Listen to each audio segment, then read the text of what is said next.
Hey, good morning, folks. Good afternoon, wherever the heck in the world you are. It's the one and only V, the Grill Economist, coming to you live on this edition of the Multipolar Reality with the one and only Mythbuster himself, Matthew Arrett. And folks, you can find Matthew over at CanadianPatriot.org, CanadianPatriot.org, or the RisingTideFoundation.net.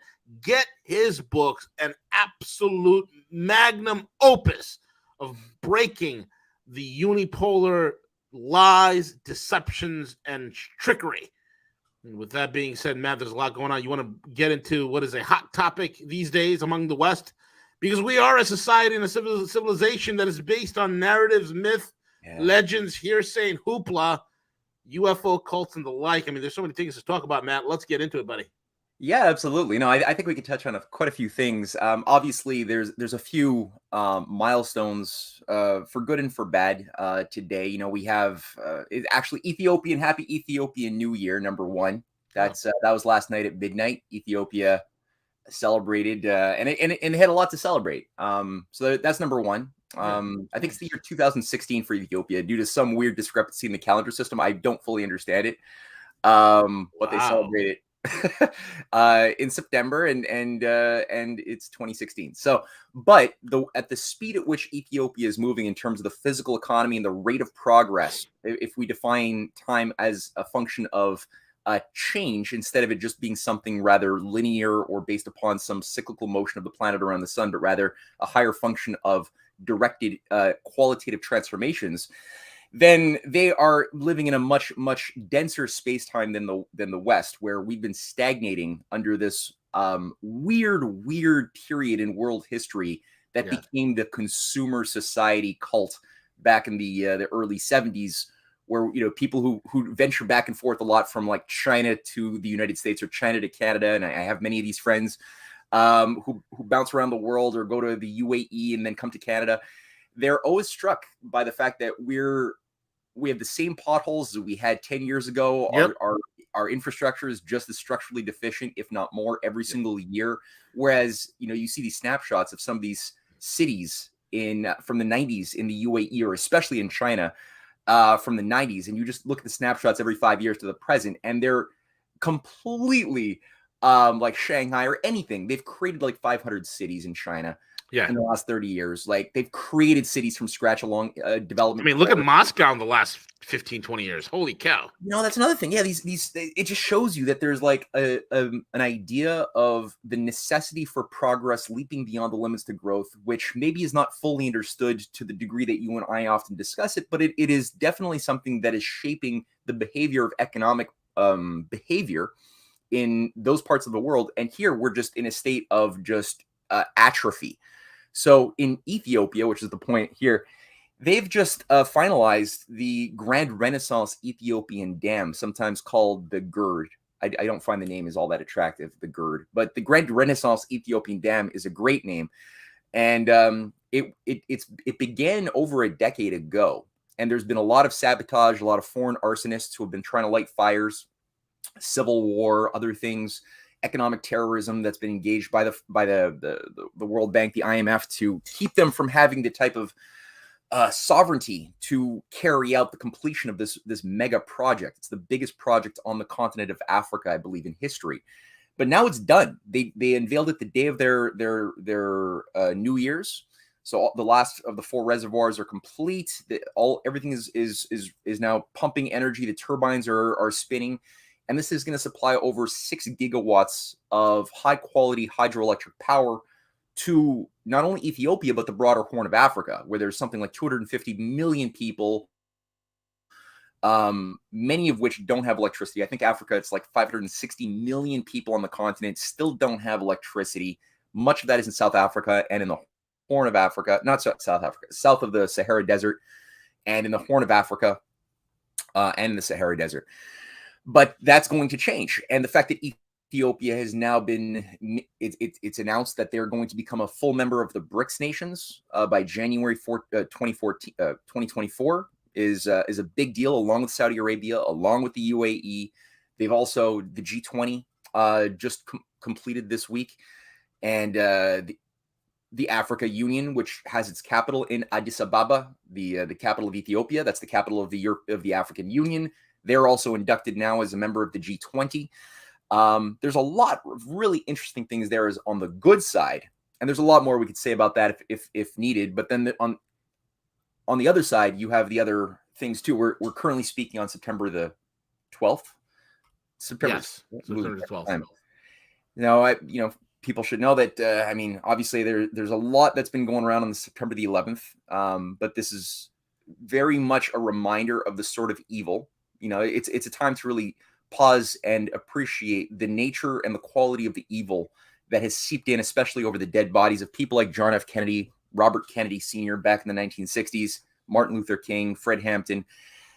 We actually had moral leadership that was resisting, that were cut down. And for those who were in a position to do something about it, too many of them, maybe Jim Garrison is an exception, but too many of those who had a capacity to speak and to resist didn't do so. And the corruption that we permitted to seep into our world is capable and is willing to do a lot of evil. And what was done by the murder of the 3,000 lives in New York on that day by our own deep state, our own intelligence agencies, working very closely with British intelligence, some figures within Saudi Arabia, who've fortunately, in the case of Saudi Arabia, people like Prince Bandar bin Sultan have been purged in 2017. So we've seen at least some extraction of this. Poor Bandar Bush. Bandar Bush, yeah, you know about Bandar Bush. Bandar Bush, yes. Poor Bandar Bush and his CIA ties. Oh my God. Yeah, I mean, yeah, people. So we have that, and people do talk about the connection between a lot of these Saudi operatives who are on the ground interfacing with the Saudi embassy during 9/11. These are all very important things to look at. How some of them, at least two of them, were directly connected to the CIA. But we have Prince Bandar bin Sultan, a longtime friend of the Bush family, a friend of Prince Charles, now King Charles, back in the 80s. And Prince Andrew, who oversaw the deal of the BAE Systems deal that saw the brokering of, or the trade of Saudi oil for British weapons that would then be sold, or the oil would be sold by the British in order to create a sort of slush fund off the books of hundreds of billions of dollars to fund clandestine operations around the world. But this has been something that's been going on for a long time. But what's often left out of this mix too is the fact that, the Saudis themselves, because I've noticed that a lot of Americans who pick up on this, they tend to stop short, and they're like, "Oh, look, the Saudis did it. It was a Saudi conspiracy of Islamic fascism to destroy our liberties and to take over America because they hate our freedoms, Matthew." Yeah, and it's like, no, you stop too soon. You stop thinking too soon, and it's like, no, the Saudis were always simply one of many assets within a tool basket that was created largely by the British imperial architecture back in the 1930s, and have been used and sometimes disposed of. And there have been the Saudi king was killed in the 70s when he was beginning to resist the model that the British and their American counterparts, because for those, I think everybody watching is aware at this point that the American deep state is simply a British-run fifth column. Didn't want to allow Saudi Arabia to industrialize, and instead these groups wanted Saudi Arabia to be an oil-rich zone to be used for geopolitical purposes and nothing else.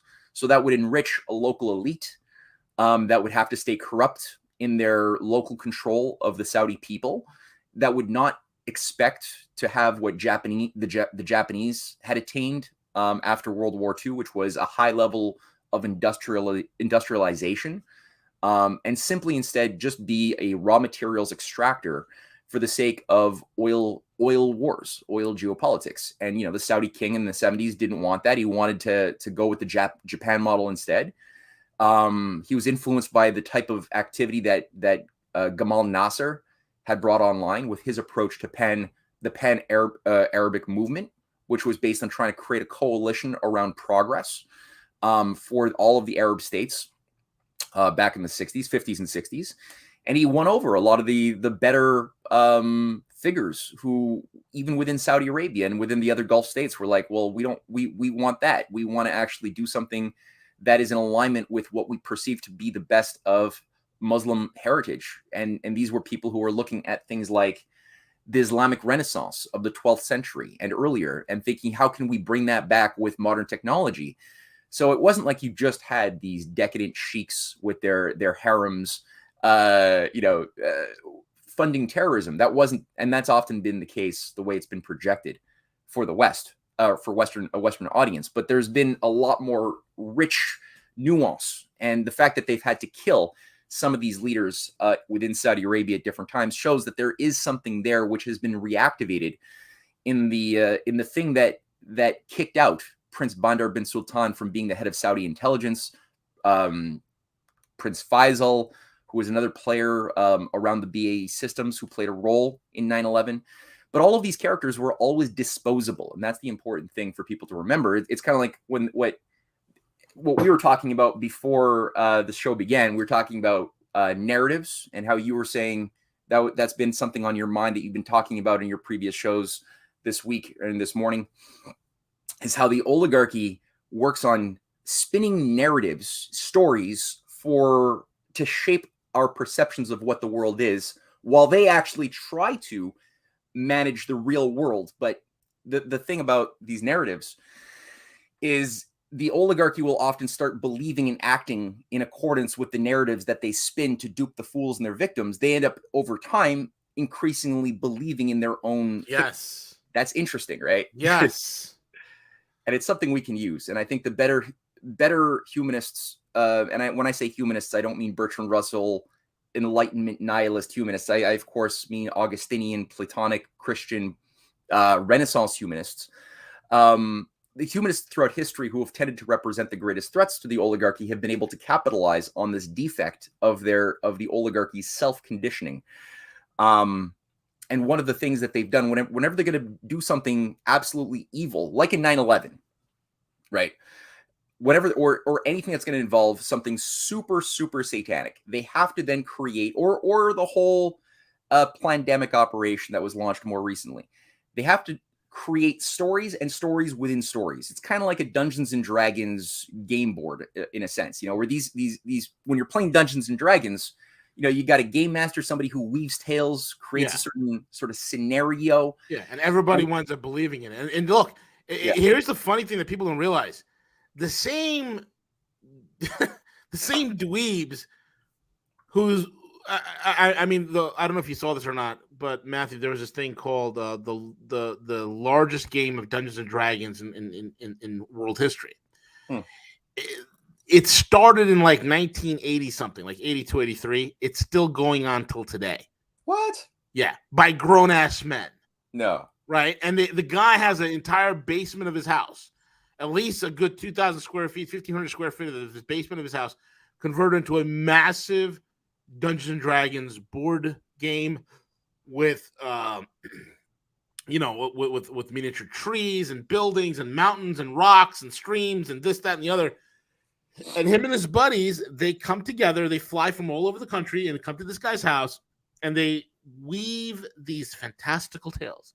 And what the audience members need to understand this is important. We're giving you a little peek into the human psyche. These guys get so involved in their stories to the point that they become immersed with it, kind of like a sports fanatic, right? That they themselves become their characters.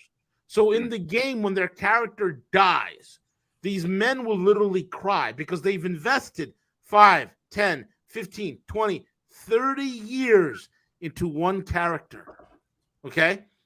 The likewise also applies to our quote-unquote global elites, because these are not people that are educated in hard sciences. These are people that came to power under the fictitious auspices of central banking.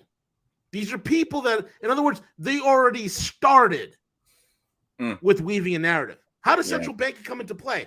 It's the narrative that if you give me a hard asset like gold, I will give you a piece of paper that's just as valuable. That's the narrative. And Matthew hit the nail on the head. These people believe the story. Eventually, the narrative that they concocted, the opiate for the masses, they themselves begin to get high on their own supply. Yes. Yeah, that's every drug dealer knows you don't do that.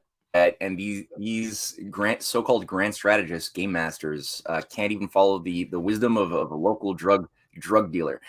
It's pretty funny. Now, here's one thing that also is interesting, because it's important to realize, like Shakespeare, smart guy. He made a good point, and a lot of people don't fully think through the multi-layered meanings of some of his plays, which are really good mind exercises. I highly recommend, if anybody wants to really like strengthen their mind muscles, read some Shakespeare. Read some Shakespeare plays. The level of metaphor, the effort that the mind has to engage in to think about the multiple layers of meanings it's what we should have had experience to on a more regular basis as part of our education, a good natural education that we were mostly deprived of. Some people were given like a taste of Shakespeare. Like, I know when I was in high school, we were expected to read a redacted version of Hamlet, and then the reward was we were going to be allowed to watch Ethan Hawke's Hollywood stupid rendition of Hamlet from, like, the year 2000 or something. Or like you're allowed to watch a Hollywood movie of a Shakespeare story. but to actually read it and to think about what Shakespeare was intending in the time that he was writing, the 1590s to 1610 period, and the type of geopolitical environment that he was operating within, who he was interfacing with around Queen Elizabeth II, Queen Elizabeth I, less lizardy and evil. And just to appreciate the type of Venetian takeover that was then underway regarding the introduction of Rosicrucianism, Freemasonry, Kabbalism into the British intelligence bureaucracy that was then part of the broader takeover of Britain by the Venetian older nobility, the black nobility that goes back to the days of the ancient Roman Empire, and the mystery cults that oversaw the maintenance of that empire system, that then moved to Venice, and then that needed a new geopolitical base of operations, which was, of course, Britain. Was a very, very useful new zone that they would, and they correctly understood that this would be a very strategic area on an island.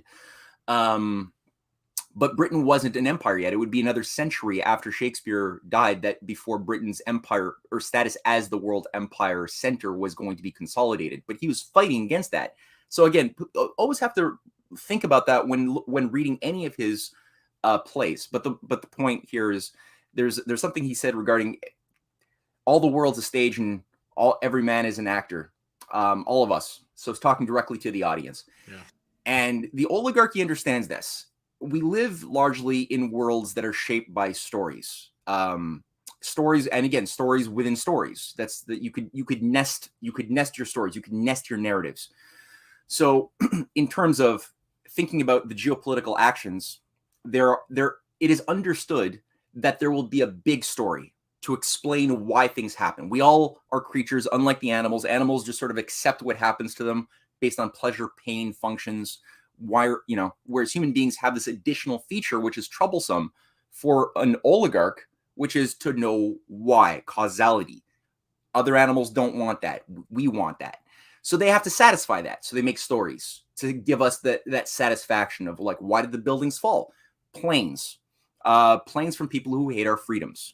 Yes, the fire melted the steel and it collapsed. 110 stories, 660,000 ton steel structure, using the path of most resistance, falls at free fall speed into its own footprint. It makes sense to me, Matthew. Yes, and that unfortunately satisfies a certain amount. I'd say even a certain amount of the people will be somewhat satisfied, especially if it's repeated by enough experts. They will stop thinking about the anomalies of the fact that no building hit by a plane would ever even collapse, considering these buildings with reinforced steel were designed to withstand even multiple hits by design. Yep. But also, they'll stop even asking, well, what about building number 7, the one that wasn't hit by a plane? Oh, the fire jumped over from that building. Yeah, it leaked over and then burnt all of the reinforced steel in building number 7, which also fell, the third building. Yeah. So a lot of people will be mentally sloppy, and will rather than do the extraneous work of having to think, will just choose to have some story given to them in order to just be functional and live their lives. there's too much the pain of thinking is too much for them, because that's part of what was done to us in our education system. It gave us rewards for getting right answers rather than rewards for thinking about what the questions were first before we got the answers. So we were told to memorize regurgitated answers rather than think, well, what was the question I should have been asking such that I would have wanted the answer? So that made us mentally sloppy. But for those who will not be satisfied with that, those types of stupid explanations, there's sub-stories created to capture them. You could see it in the case of the Saudi conspiracy plot, right? Because a lot of Saudis were involved. I think it was mostly all Saudi operatives who were deployed to carry out at least a part of that operation. None of them were from Iraq. None of them were from Afghanistan. And yet the countries that we attacked in response to that as a retaliatory measure were Afghanistan first, and then Iraq, who had nothing to do with 9/11. So what will those outside the box thinkers then see? Well, oh, it's a Saudi conspiracy. The Saudis and there's examples that go back to the 70s when Saudi shell companies were used or participated in the buying up of big chunks of US media, energy, other things. Does this mean that the Saudis were the generative causal player in any of this? No, the Saudis themselves, like I said, were always just one of many pawns on a chess piece that are flushable at a time when the controllers, who are generally in London, find them to be no longer useful. So you have games within games, stories within stories, and they have elaborate stories about Bandar bin Sultan as the key orchestrator of all of this. But then, and like Bandar Bush, right? They call him the handler of George Bush, and so it's him who caused the neocons to take over America. But it's so funny. Yeah. The same thing with Lee Harvey Oswald too, right? Like there is stories already there. So for those who would then venture mentally outside of the controlled lone shooter narrative that was reinforced by the Allen Dulles controlled Warren Commission, for people who didn't want to ignore the anomalies, Oswald had been sent for a period to Russia before being sent back by his handlers like David Ferry, others who are tied to the NSA, to the CIA, to Air Force intelligence, who always sort of managed this guy's entire life. It's really sad. But he was put there. Why? Because they wanted to create a story that, look, if you don't believe it was just this lone crazy person who just didn't like JFK, well, you could say it was a Russian Kremlin commie conspiracy. And that's where things like the John Birch Society were weaving their tales. Which is interesting, because the John Birch Society was also promoting the idea that JFK was a commie agent, because he was, using big government and trying to create positive relations with Russia, with the nuclear test ban treaty, and offering to work with the Russians to jointly have a space program. So JFK in his lifetime, before being killed, was being attacked by a lot of these agencies like the John Birch Society, and others tied to the FBI, Hoover, as if he were a communist agent. And then after he's killed, then they have a story weaved to say, oh, it was a commie conspiracy to kill him from this agent of the Kremlin. And that's what it is. And then you had sub-stories where it's like there's been a certain amount of thought put into weaving these narratives that, no, it was the mafia. They didn't like JFK because he helped his brother take down mafia corrupt operatives, and they thought that they owned JFK and he wasn't behaving according to their mandate, and so the mafia killed him. And then other people say, oh no, it's Cuba, because Cuba didn't like him because he oversaw the Bay of Pigs and tried to kill Castro, and so the Cubans killed him, maybe with the mafia. And so you get all of these, like, it's like Murder on the Orient Express, man. It's like Murder on the exactly. Everybody had the motive to kill the guy. Yeah, exactly. Yeah, Lyndon Johnson, he wanted to be president because he wanted to help his oil buddies. And it's like there's elements of truth in a lot of these things. Like there's elements here and there but what's being avoided is, well, what was JFK initiating such that he was challenging what on the world stage, both domestically and internationally, such that what would have lost power had his policies succeeded, and who had an interest in killing him, and such that he was murdered. So that's often just forgotten. It's the same thing for 9/11, right? Because it's the same MO. When you or the pandemic thing that was unleashed onto the world more recently. People say, oh, it's there was already these red herrings, like what was done to Oswald in Russia, that was set up earlier on, or making sure that you have the Saudi operatives on the stage who could then be the new narrative for those who are thinking outside the box, or for those who recognize that there's something anomalous about the official narrative of some pangolian kissing a what was it? Pangolin kissed a bat. A bat? Yeah, that's it. And then the pandemic began. It's that simple, Matthew. Why do you complicate things? So for those who found that was unsatisfying, there were other stories that were cooked up that would acknowledge partial truths that there's something that was a little bit more man-made about a lot of this. But, you had people like Richard Dearlove, the former head of MI6, come out as one of the earliest voices saying that, no, it's the big bad Chinese, because look at this money between Fauci and the export of gain-of-function operations into the Wuhan virus. And look, it's the Chinese who actually unleashed this to destroy our Western values, because these atheist commies hate our liberty so much that they just did this. And so you get then people fighting around these controlled narratives between one group that says, oh, it was we all agree now that it's a laboratory created, but now we have differences where either it was released by design to hurt us, or by accident, by a leak. And so you get these false debates, whereas the reality, when you look at the evidence of what exactly happened, there was, and we might want to transition on this off of YouTube and onto maybe Rumble. Okay, listen, all you guys that are listening to us on YouTube, we are switching over to Rumble. If you go to Rumble, type in Rogue News TV, one word, Rogue News TV. You can find us there. We are broadcasting live on Rumble, and let me just triple make sure that the Rumble thing is going. Yes, and people should just generally be on Rumble. We should have a migration off of YouTube exactly. Because this channel's probably not going to. Don't take this for granted. Yeah. Seriously, I mean, our time is numbered here. There's no doubt about it.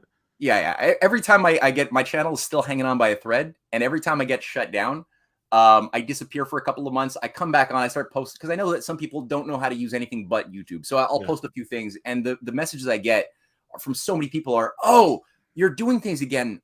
I was worried that you disappeared from this earth." And it's like, no, just go to Rumble. Go to my main website. You got Rumble. You got CanadianPatriot.org. You got all these. And somebody said Rumble has started banning things too. That's true. But at the same time, it's better than YouTube. And it's way better than YouTube. And what they're banning for is much more vitriolic kind of stuff, man. It's not like what we're talking about. There's plenty of people on there talking about what happened in 2020 being a scam on all levels, between the sickness that was out there, and then the issues with the election and all that. And they're fine. Their channels are fine. Unless I'm like, threatening and making, overt, declarations that are just, insightful, then that's how they ban you. They do a way better job. And honestly, if you go to Rumble, their app is just as good as YouTube's. It really is. It's fantastic. So there's no excuse to be on YouTube. And with that being said, Duran's getting shadow banned on Rumble. Yeah, I'm talking about getting your channel shut down. I don't know how to measure shadow banning. I don't know how to measure that. But what I can say is that YouTube, I can't say about 30 words that I usually need to say to make a point. I can't even say the words on YouTube. Yep.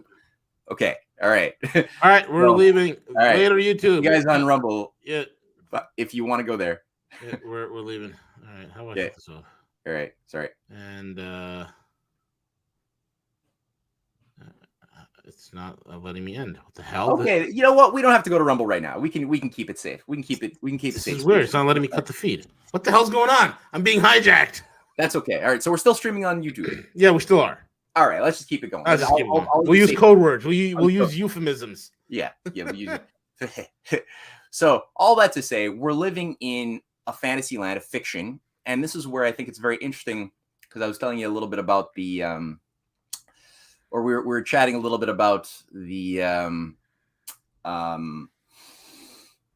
Apple, right? We're talking about certain things that dealt with the stories that are being weaved about Apple being the great good guys for playing a role now in reshoring U.S. industry and liberating America from any dependency upon China or things like that, and having our own indigenous chip manufacturing process, which frankly is still so many years into the future. It's so crazy, but there's still a story being weaved that Apple's a hero, but then what's being left out, even though the facilities that are being built up it's TSMC. TSMC, okay. The facilities that are being built up in the United States are still years off. They're obsolete technologies already by this point that they're trying to even gain, as you pointed out well.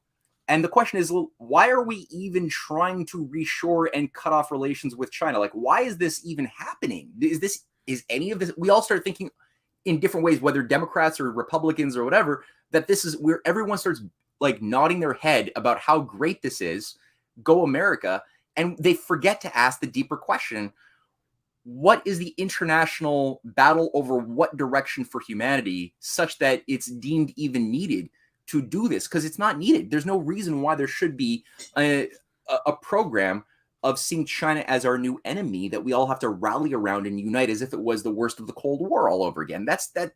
Or Russia. There's no need for any of that. Those who actually want that are the same operatives that want to kill us, that did 9/11, that pulled off the operation in 2020.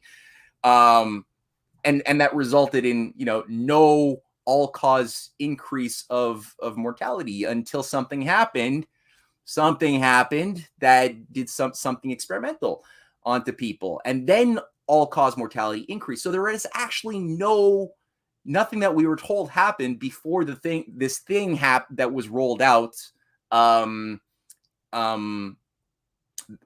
Before that, there was no all-cause mortality. There was nothing. No, I mean the death rate in 2019, 2018, 2019, 2020, the death rate was absolutely the same. There's really no deviation whatsoever.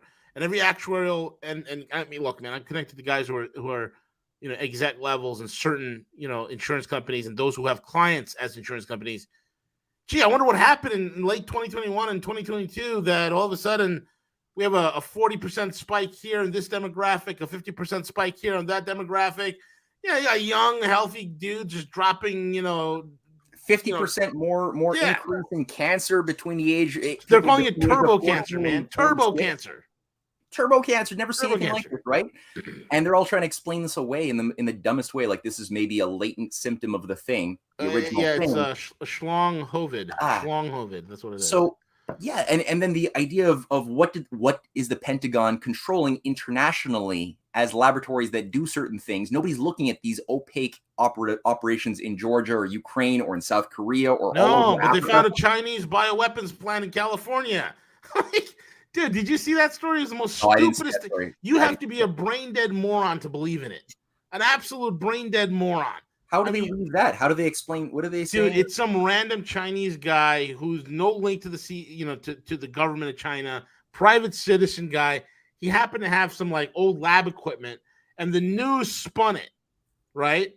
Oh, it's a Chinese bioweapons lab in California. Again, has no fact whatsoever, but it's all about stoking up, fears. Watch this. I'll pull it up while you talk. Yeah. Okay. Well, there's another one that I was noticing too, because there's a lot of like Epoch Times related material coming out regarding the Chinese soldiers being trained in American bases across the United States, the lower 48 states. And there's like, it's true. I looked into it. It's true. There are Chinese soldiers being trained in American bases. That's true. Oh my God. Except what's ignored is that these are soldiers from Taiwan, and there's been a Taiwan-U.S. military agreement to train Taiwanese soldiers and to have U.S. military special forces go down into Taiwan directly to also oversee Taiwanese military decision-making, which is behind a lot of the U.S. Taiwan military contracts that have been signed with various military contractors in the U.S. government and Department of Defense over the past 5 years. And so part of it is, yes, hundreds of you will see hundreds of Chinese people in military bases being trained in the U.S. That is true, but they're Taiwanese. they're part of the operation by the deep state to expand NATO around China's perimeter and to have a first strike attack upon China, which has always been the idea, to have a one world military first strike force with a nuclear monopoly run by the Anglo-American hegemons. That's always been the idea of what's been encircling Russia, what Putin called out in 2007 for the first time at the Munich Security Conference, when Putin basically changed his tone, because before that he was taking a much softer tone and even saying, hey, Russia could even join NATO. He was saying that up until 2004, saying, look, Russia could even join NATO. Okay, let's just do everything to be friendly. And that ultimately, in hindsight, that was a bad idea. But he changed that completely when he recognized that you're dealing with a rigid, fanatical death cult that will do nothing until they get total submission of the world under a one world depopulated regime. This is the illegal Chinese biolab in California is worse than you think, says the Washington Examiner. Oh yeah. I mean, this is the kind of jingoism and insanity you would find in World War II during the Japanese internment camp type thing. The story of the Chinese-linked bioweapons lab discovered operating illegally in California may be worse than you think. Eventually, when you consider China's brazen activities on American soil and the country's role in the coronavirus pandemic. And for those unfamiliar with the story in Reedley, California, discovered a biolab operating without a license or a permit. Inside the lab were 1,000 mice bioengineered to catch and carry COVID-19 virus and at least 20 potentially infectious agents from chlamydia to hepatitis and gonorrhea and syphilis. The lab was discovered because an inspector noticed a garden hose hooked up to a warehouse, and it took 76 days and 14 different agencies to inspect and clean it up. And all this bullshit, and it turned out to be some private lab owned by some schleprock who made money off of COVID tests. That's what it was. And the freaking news is running it like it's a Chinese intelligence bioweapons laboratory. But the brain dead low IQ morons, that's all that's needed for them to take it and run with it. Mm-hmm. Yeah, I mean, the fact that they're using, like, we're living in a world where you're taught to use your imagination is a wonderful thing. It's really a great thing, and we have a great power to imagine states that are fantastical about the past, about the future, right? That are very, very fascinating. It's wonderful. It's the source of art and poetry and all this good stuff. But then the quality of then, well, what's the purpose of reason and conscience? What about those other things? So you have imagination, you have a power of using your logic, right? To figure things out in a cold, calculating fashion. And then you have this other feature called conscience that bugs you when you've done something bad to somebody, and you kind of discover that you did, or you said something thoughtless and you hurt their feelings. So you have this thing that grates at you, So you get these three different things. And then we have also the last thing that allows them to work together in a way that is useful and natural or destructive, called free will. So we have this freedom to do things that involve making these faculties operate in a fashion, right? So when you go back to Shakespeare, right? Shakespeare is somebody who comes up with amazingly interesting, imaginative scenarios, but they're all tempered by a purpose, a reasonable purpose that the mind of a thoughtful audience member can detect. You can get into Shakespeare wants his mind ultimately to be transparent, but he knows that you need to work for it. He can't just he's not going to be literal, because the literalist, think of like the worst of Soviet propaganda, or the worst of modern propaganda, which wants to create what's called a didactic approach to just force a value lesson onto you. That doesn't work. If you're being literal, then it's kind of suppressive.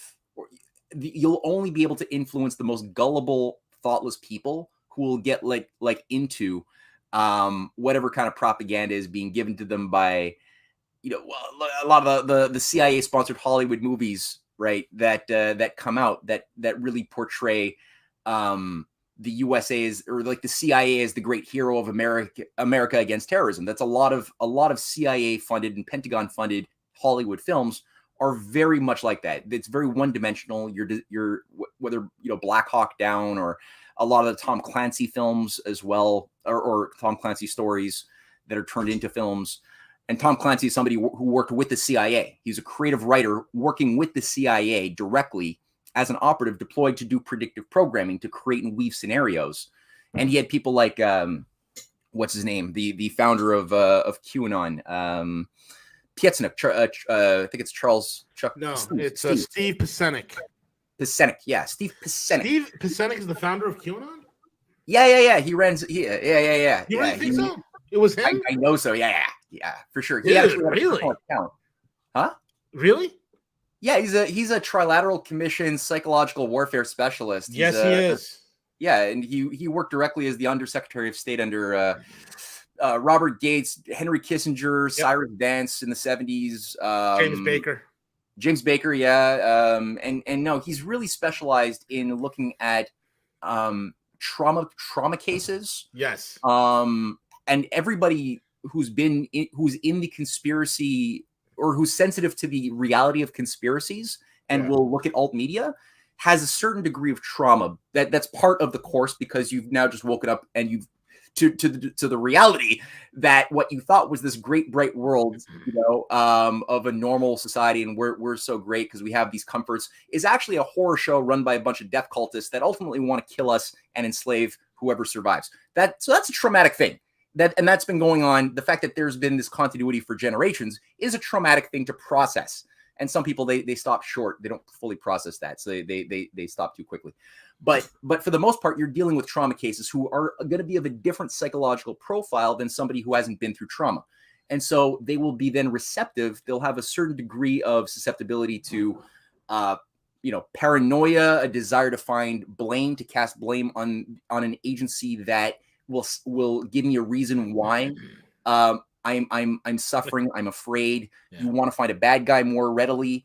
There's a whole variety of things in your psych profile that I can guarantee you these social psychiatrists who were processed through Tavistock, who did work on us through MK Ultra, who did work on shock therapy, victims of World War I and World War II, who used what they could discover about susceptibility, the malleability of the mind, the tendency of a mind to compartmentalize itself, to carve out harmful memories that it can't process and just like put it into the subconscious, and then use those bubbling ghosts that are pushed down into the subconscious in future stories that could invoke a hypnotic trance or a hypnotic state that could get a certain behavioral effect, both in the individual but also within a group dynamic. Yeah. This is all like worked through. A lot of it does also. The drug aspect is a useful component of that. So it's been thought through. I guarantee you. And Steve Pieczenik is somebody who has a high level trilateral.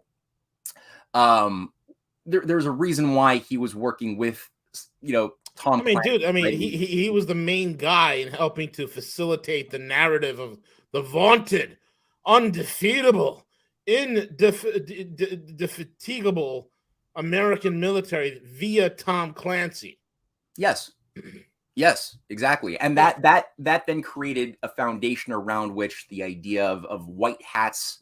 And yes, there are good creative people in the U.S. military. Don't get me wrong. In U.S. intelligence, you have Edward Snowdens, you have General Flynn's, you have people who are not part of the death cult, for sure. Right. And they did have to organize on some degree with themselves and with parallel forces within other nations as well, who were patriots who didn't want to acquiesce to a massive of culling. That's still there, but so they're taking elements of truthful reality, but then they repackage that into these nice, clean sort of Hollywood scripts that have like organized QAnon forces. And you want to know something? That are tied to John F. Kennedy, who didn't die, or John Kennedy Jr., who didn't die. Yeah. The whole QAnon script was done originally by the British right before the Bolshevik Revolution, if you remember what happened.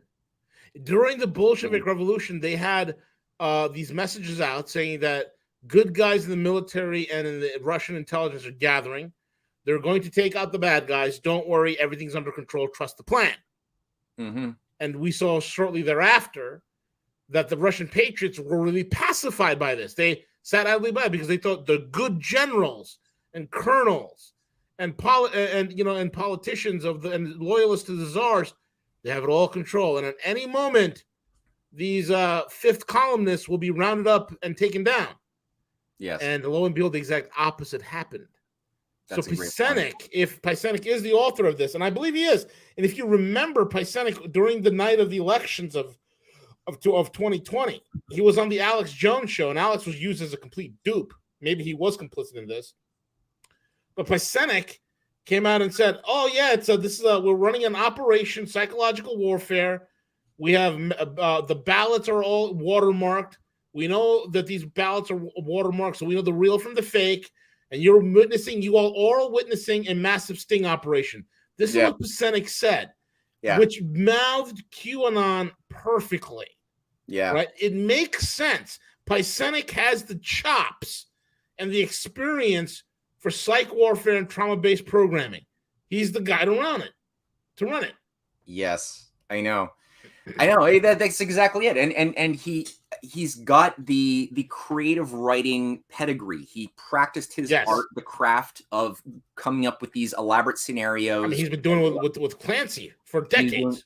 Yes, he was. And so there, and this is the reason why the CIA loves Tom Clancy's stories and will put the most resources into turning them into video games, into Hollywood movies. These are all CIA productions. They're not so-called Hollywood or Hollywood, whatever that used to be in the 40s or 50s, is now completely an intelligence agency run propaganda bureau. It's just a propaganda bureau with maybe the occasional outlier that will somehow like come through the filtration system. But for the most part, everything you see coming out, or Netflix, right? Like Netflix, which is now replacing conventional TV pretty much. It's hegemonic along with Amazon Prime. What is Netflix? Well, Netflix is founded by and run by Edward Bernays' grandnephew, whose name I'm forgetting. Edward Bernays worked with Walter Lippmann, he's part of the H.G. Wells network. Bernays, the father of propaganda, the grandfather of propaganda. Yes, the grandfather, exactly. And he used all of the arts of, he's the nephew of Freud, and he used the arts of Freudian theory about you need to tie symbolic imagery to underlying processes of the unconscious domain. Yeah, and he renamed it public relations. Yeah, exactly. You could build relationships and build the sense of need with simple symbols that would be associated with a corporate product that could then act upon you on a very subconscious level and just bypass your conscious domain, which is where the greater force of power is. That's who controls the subconscious domain controls much more of the world than those who simply can speak to the logical conscious part of the population. Because the subconscious influences the how and the why you think things versus the conscious domain, which is just thinking about particulars at any given moment. But it's the how you're thinking. What are the feeling states that are shaping your mind's processing of information from the external world? And if that's not dealt with, if you haven't dealt with those deeper bubbling issues in the basement, then everything Carl Jung brought to the surface as a sort of false opposition to Jung, false opposition to Freud, becomes very, very influential. We don't have much free will. We can't use our free will very well because we're always going to be influenced by things that are not generated from within us, right? Messaging from CNN corporate media or other Fox News corporate media, or the films and the shows that we watch, or Amazon, right? Amazon Prime is what is Jeff Bezos? He's a cardboard cutout. The guy himself. Amazon hosted the CIA's web servers up until at least 2014. I think it probably still does. Yeah, it still does. AWS still does. It's between It's split between AWS and Microsoft. Well, there you go. There you go. So, and I mean, what is Microsoft, right? I mean, MSNBC. It's a. These are all IQtel started companies. These companies, Amazon, Microsoft, Google, they're all IQtel, and IQtel is a CIA front company. Now, here, let's actually take this to another level, because we're talking about UFOs before we started today's show. Here's an interesting thing too. When you look at all of these tech companies, Apple, Microsoft, Intel, I mean, all of these things, Amazon, who bankrolled bringing these things into the civilian sector in the first place? And there's this company I was mentioning to you a little bit earlier, run by a guy named Lawrence Rockefeller, who is known as the father of American conservation. He actually founded in 1947 the first American conservation agency that was a parallel organization to Julian Huxley's International Union for the Conservation of Nature, founded in the same year. World's two first conservation organizations that are the sort of like the forefathers of everything that grew out of that was spun out of them, like the World Wildlife Fund for Nature, run by Prince Charles, or King Charles, who still runs the British World Wildlife Fund. His father, Philip, founded the World Wildlife Fund with Prince Bernhard of the Netherlands and Julian Huxley, right, eugenicists, all of them, in 1961, to counteract and to create a new story for humanity, to transform the nature of man from a society that would be based on production and consumption into a new type of human nature that would be based on conservation, of living with less, living small, decentralizing, living with scarcity. That type of new ethos, the green ethos, was something that was already planned in the earliest days of the Cold War. And when you look at Lawrence Rockefeller, so he not only founds the American branch of this thing, the American Conservation Association, which starts making it its mission to relegate big chunks of land into protected zones outside of the influence of human economic activity, so that you couldn't build hydroelectric dams in big chunks of the United States, kind of like what Joe Biden wants to do with his 30-30-30 program. 30% of America's landmass will be relegated to protected zones with no human activity by 2030. So Lawrence Rockefeller created an organization in 1946 called the Rockefeller Brothers Fund as the first technology driver venture capital company that changed its name to Venrock Associates in 1969. It's the same thing. So it's five brothers, and led by Lawrence, who was the president of the Rockefeller Brothers Fund, was doing this. Why were they doing this? Because they're the first bankrollers of Intel, of Apple computers, aerospace, electronics. I mean, there's so many things: composite materials processing, optics, lasers, that have all been brought online under the name of capitalism. But these were just spin-offs from the military sector, from the ongoing Manhattan Project, where you had, for the first time, the centralization of science and technology during World War II, overseen by who? Well, the Manhattan Project was the outgrowth of the US, or the UK-USA integration over intelligence that was overseen by a fellow named Sir Henry Tizard. Sir Henry Tizard was like the chief science technology advisor to the Ministry of Defense of Britain, personal advisor to Churchill, very high level operative, who oversaw the creation of radar systems in 1934 when he originally set up the first Tizard Commission in Britain. The idea was to create a death beam. That was the idea: is how do we use pulsed laser technology to create a death ray? That was always the idea. And as a spin-off, they were like, okay, well, we figured out that we can create radar systems using microwave, certain microwave technology that would allow us to then sort of see on a screen objects coming towards us. So that had a use in war. Of course, it has a use in peace. These are useful technologies. But the idea that he also was assigned to do was, then how do we get the United States both to get into the war, but how then do we get control of U.S. science and technology processes? And so he comes up with the idea of integrating intelligence, the CIA, NSA, or what would later become the NSA, with official military, Air Force, Navy, as well as the private sector, things like Northrop Grumman and Lockheed Martin, integrating with these other agencies to create these unified behemoths around a highly compartmentalized structure where no department, no scientist organized in any one department within the Manhattan Project, which was an array of dozens of military facilities and labs, right? Los Alamos and the jet propulsion and other things. Nobody was allowed to know what the next department beside them was doing. Everybody had a highly myopic, specialized mission to do a little thing, and only a nerve center of an executive grouping was permitted to see what the whole did. And that was so useful that they kept it going. It's not like that operation was disbanded after the World War II was won. It went into a new phase of operations under the veil of the Cold War, where everything was secret, right? And so, in the context of secrecy, where they were like bringing in Project Paperclip aerospace engineers from Germany, like it wasn't just the V2 rocket. You had groupings like the Horton brothers, like Victor Schauberger, from the Austrian scientist who worked on flying saucer technology. There was like 3 different flying saucer operations run in both Germany and Italy during World War II that were producing amazing results, using a variety of electromagnetic motors, but also implosion technology that involved suctioning of water through a variety of spiral tubings that would create a form of almost like an anti-gravitational effect, but it's not quite the anti-gravity that that's been popularized. It's something different.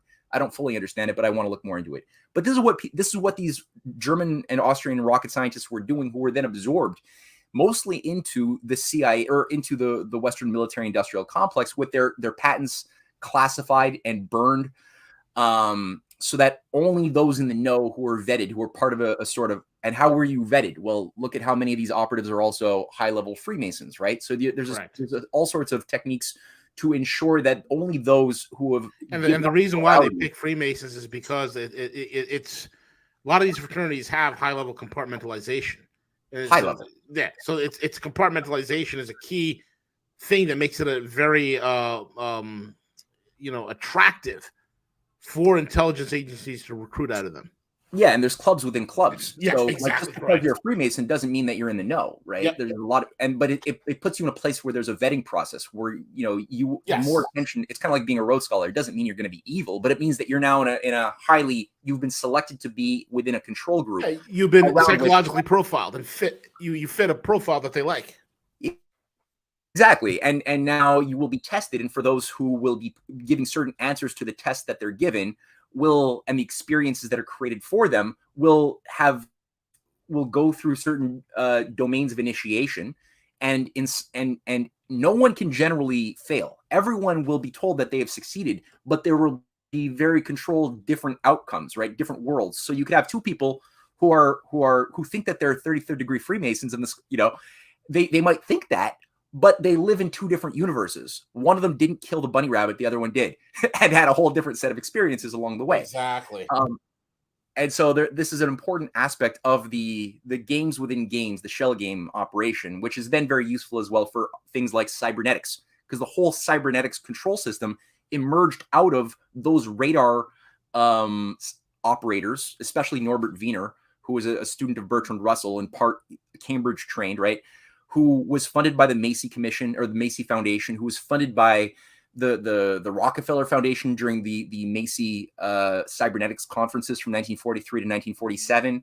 You had Gregory Bates and Margaret Mead, a lot of those anthropologists, psychiatrists who would then become leading figures within MK Ultra were brought online. Now, I'm saying this because why did I bring up Lawrence Rockefeller?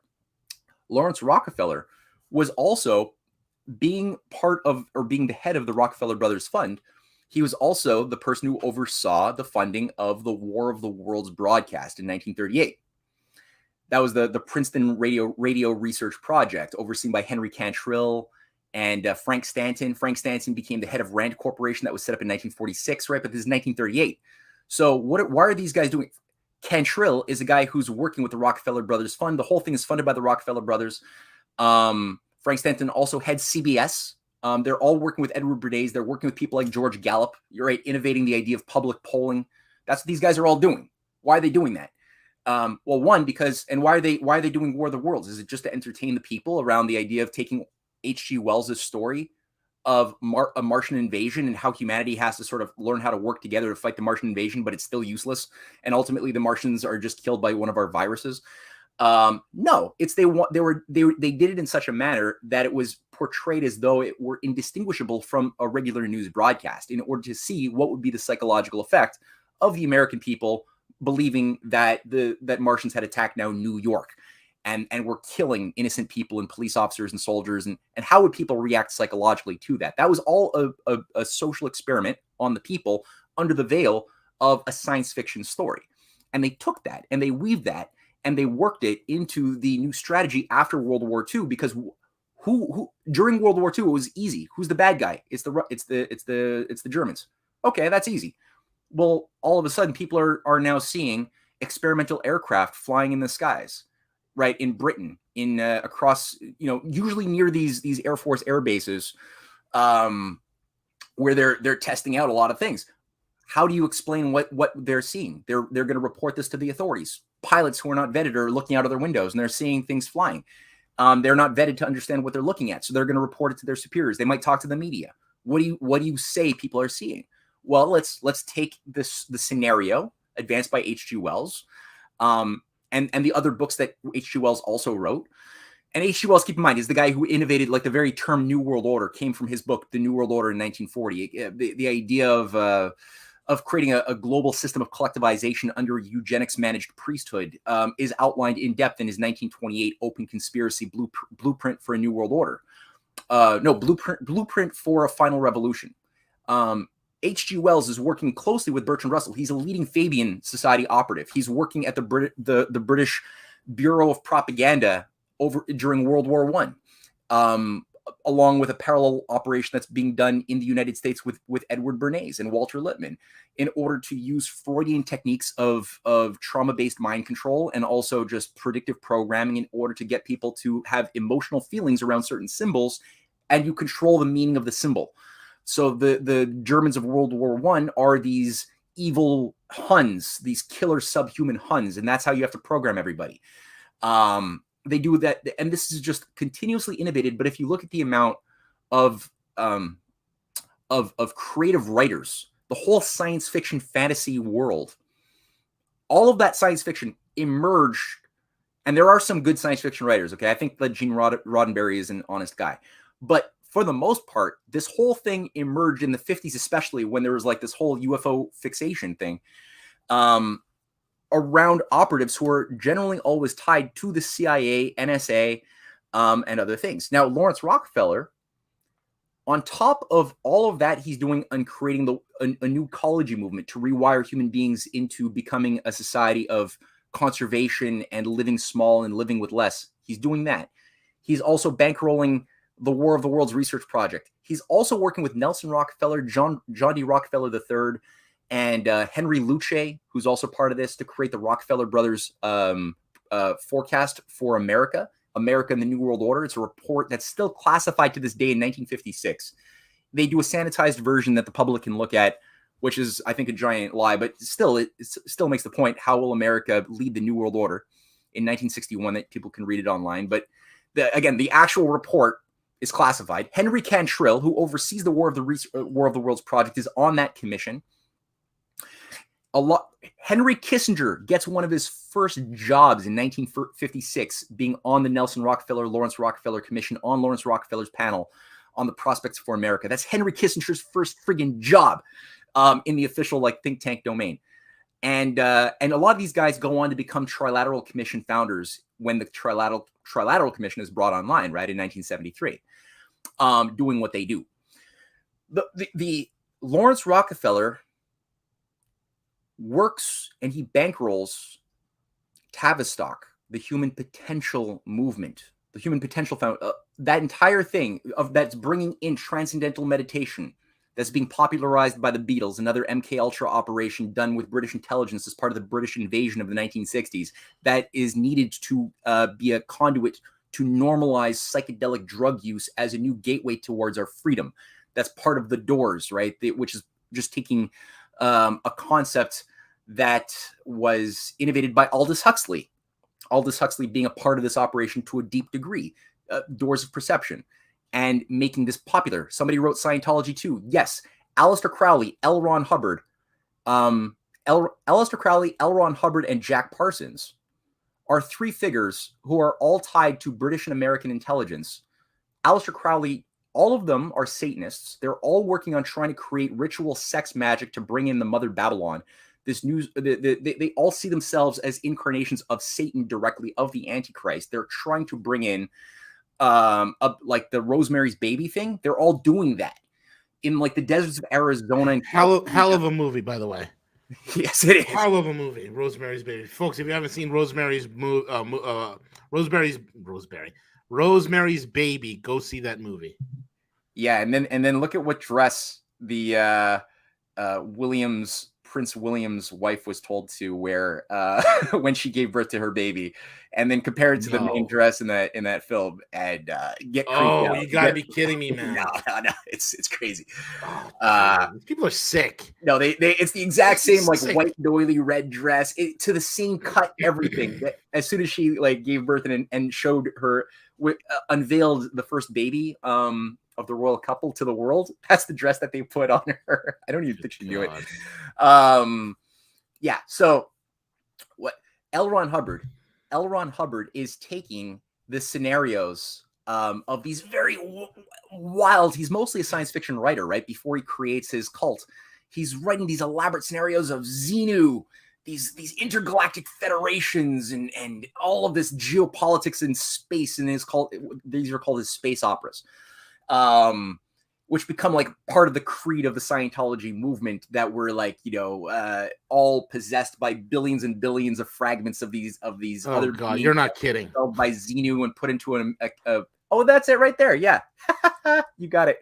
That's you guys see that? Everyone sees that. If people are listening to this, you gotta go on to YouTube or Rumble and watch this image. Yeah. Oh, man. So that's on the right is the woman who's given birth to Satan's baby, and on the left is apparently somebody who is a child who has a lot going against them. I really sympathize with this kid. Oh my God. Yeah. Yikes. Yeah, so these guys are outwardly absolutely satanic. Aleister Crowley is calling himself the Beast. They're all part of the Ordo Templi Orientis and the American branch. This is where the Thelema or Thelema idea of do what thou wilt shall be the whole of the law becomes like the core of Satanism. But it always was, even before Aleister Crowley said that. That was what British liberalism was, of whatever that's Adam Smith. Whatever I want to do is good, right? As long as it doesn't infringe upon the freedom of somebody else. But that idea of liberalism is ultimately based on I can do whatever vice I want to do. It's all my freedom and my right, as long and then as long as everybody has this hedonistic view of their freedom that does not come with any responsibility, which means it's not real freedom. As soon as they have that, then they are all of a sudden going to be candidates for fascism, because they will not be able to mentally understand the broader moral consequences of the systems that they're living within. They can't judge those things anymore. So this is what was put on hyperdrive. L. Ron Hubbard saw himself as the Antichrist as well, and said so. And even his son, who defected from the Scientologists in 1959, gave an interview in 1983 that people can read online, where he goes through how occult black magic is all I ever knew as a Satanist growing up in my father's house. And what he did is he took Aleister Crowley's occult ritualism and just expanded it across, as he describes it, into a lifetime of experience through the OT, the operating thetan degrees of initiation, which probably have more degrees above them, that allow you to purge using certain auditing techniques that Charles Manson, by the way, became an expert in. I think he was like an OT7 or something, in order to purge these other forces from other universes and galaxies, and purge them out of you, which the Scientologists say is the cause of all of our psychological neurosis, all of our problems. It's all these other foreign beings that are occupying us that we can purge through these electromagnetic devices that process our feelings and that we can like audit, right? And so you're given a lifetime of, and usually part of this part of the degrees of initiation here also involve a degree of trauma. A lot of people die by the time they get to the higher OT levels of 7 and 8. A lot of young people die who go through it. So I don't know what the hell they're doing to them. They're not allowed to really talk about some of those things. It's different for each person. Being buried underground, doing like crazy things involving high dose various. Dude, these are a bunch of satanic perverts. That's all they are. and part of the and idea is to pedals. bring back the Eleusinian mysteries. That's what Aleister Crowley is trying to do. Stupid That's what all of morons. these creeps are all trying to do, is bring back the Eleusinian mysteries, which is where you process somebody through a series of controlled experiments as part of a rite of initiation into the mysteries that involves them being shed of their fear of death. Now, you shouldn't be afraid of death because we are creatures, we are divine beings who are made in the image of God with an immortal soul. That's something that we can all and should discover as soon as possible in life, so that we learn how to shape our identities and our decisions around the health of our soul as it's made as in the image of God. That should be a normal thing that gives us courage and a sort of fearlessness. But what these guys do is an evil, perverted version of that, which doesn't come with any moral growth, but rather a deconstruction of existing identity structures around an idea that now you're an elite. Now you have special secret knowledge that is uncommunicable by reason to any other mind. You are now part of the master class. And as soon as you get people into that elitist sort of reconstruction, they will do things that they would normally have never done as a normal human being with access to your conscience. And now they can be trusted to be operators who have access to a creative class. They can be part of a creative class that can learn about certain secrets that have been withheld, whether it's flying saucer technology, whether it's new techniques for developing fusion that have been sucked into the military industrial domain, other things that involve maybe carrying out the murder of American citizens, with buildings falling, or with pathogens being released, or other things, or wars in Vietnam, or other things that should never have happened, or killing a president or many presidents. You can now trust these people to be operatable, as sort of Borg-like subhumans, but that have access to a weird type of perverse creativity, and that will then participate in the game. They start thinking of the world as this giant game, in a sense, managed by elite that listen to Aldous Huxley's speech to Berkeley, a Berkeley student group on the ultimate revolution. Just listen to it. It's a 1 hour long, in 1961, and he's very clear that there is an oligarchy today. We have to presume there has always been an oligarchy, and we must also presume that there always will be an oligarchy as a standard of the universe. And thus, we here, as wannabe alphas within his brave new world, listening to his lecture, must think, how can we best service said oligarchy? And these are kids who are in Berkeley. They're being given high doses of LSD that's being brought into their campuses. They're being given all sorts of nihilistic literature with a sort of mystical, spiritualistic vibe. Lawrence Rockefeller is bankrolling, as we discover, the Esalen Institute that's also looking for the elites of the new age that they can then create as a new mercenary class that will manage the corporations or be given political power in the 1970s and the 80s under the Trilateral Commission, which will be part of sort of the special group within a group within Davos. Most people going to Davos don't know, they're not part of the death cult, but you've got subcommittees within Davos that you can be invited into that will bring you into sort of that higher thing that's more tied to something like the Bilderberger group.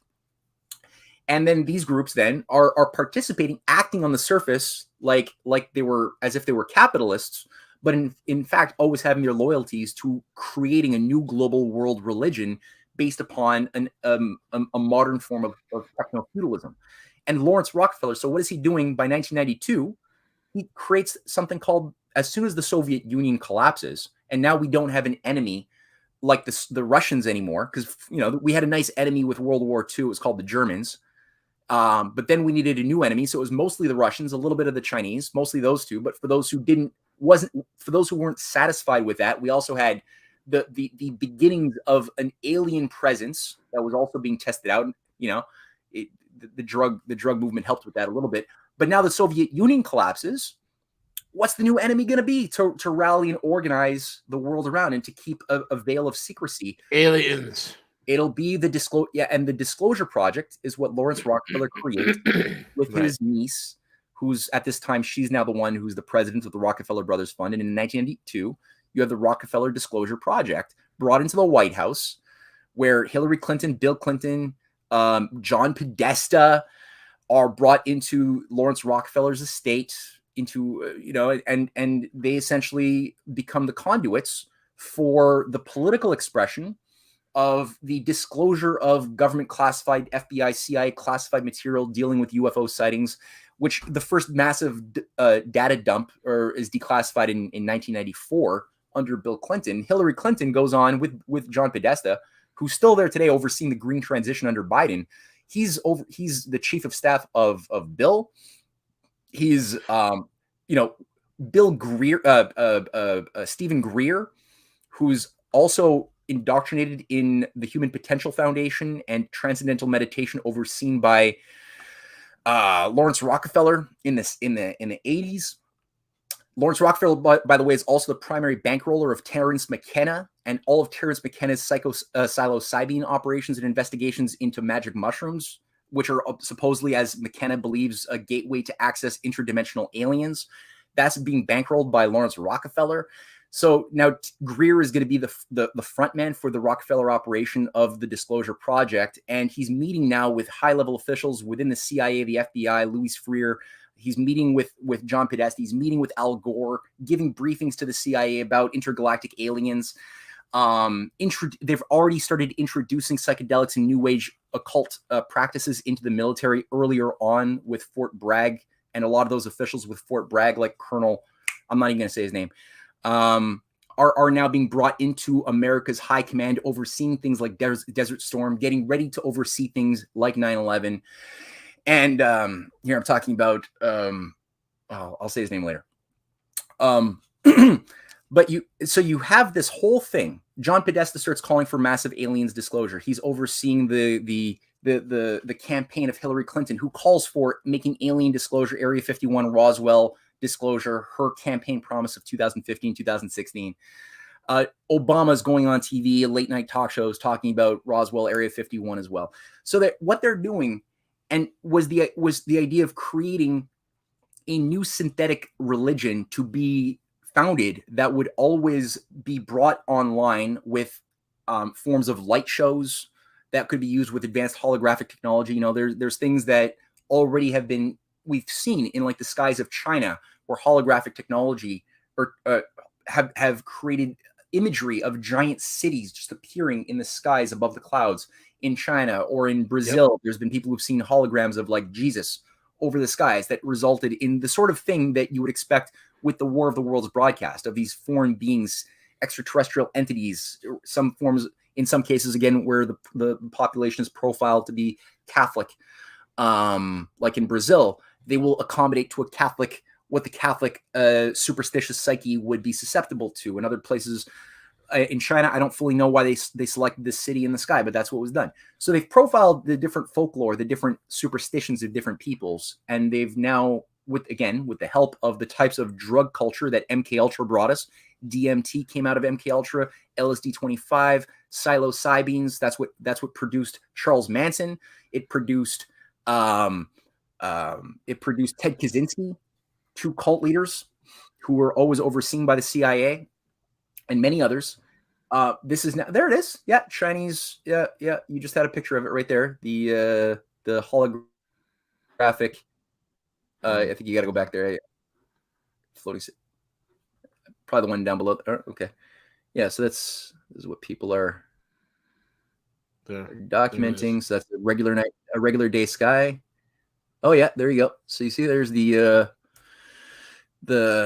that's just one of many, but there's many of these different scenarios of these holographic cities appearing that have been broadcast over the skies of China as part of the way. And it's easy because it's easy to reflect images off of clouds because of the water concentration levels that are in the sky. It reflects very well. Yeah, I mean, nature of clouds. A lot of these things were innovated by people like Edward Lansdale, who was an advertising agent who worked with the OSS and then CIA, and he's the one who innovated the idea of illumination for elimination. To overthrow Castro in 1961, and his scenario was to take high-powered light beams and project an image of the second coming of the Christ in 1961 as a way to convince Cubans that Christ didn't approve of Castro and that they had to participate in Castro's overthrow, where the American military would then go in and fulfill Christ's mandate. So, yeah, they're fucking with our heads. Absolutely. Yeah. And all this to say, I mean, It's all from the stories of H.G. Wells and Yep. L. Ron Hubbard, and they just Yep. take these stories, these elaborate scenarios, they then normalize it in Hollywood films and Netflix scenarios of shows that all have these ancient alien from other dimensions. And I think they're going now with the interdimensional alien theory of Jacques Vallée. Yeah, because they can't. The outer space thing is really falling apart on them. So I mean, it's interdimensional.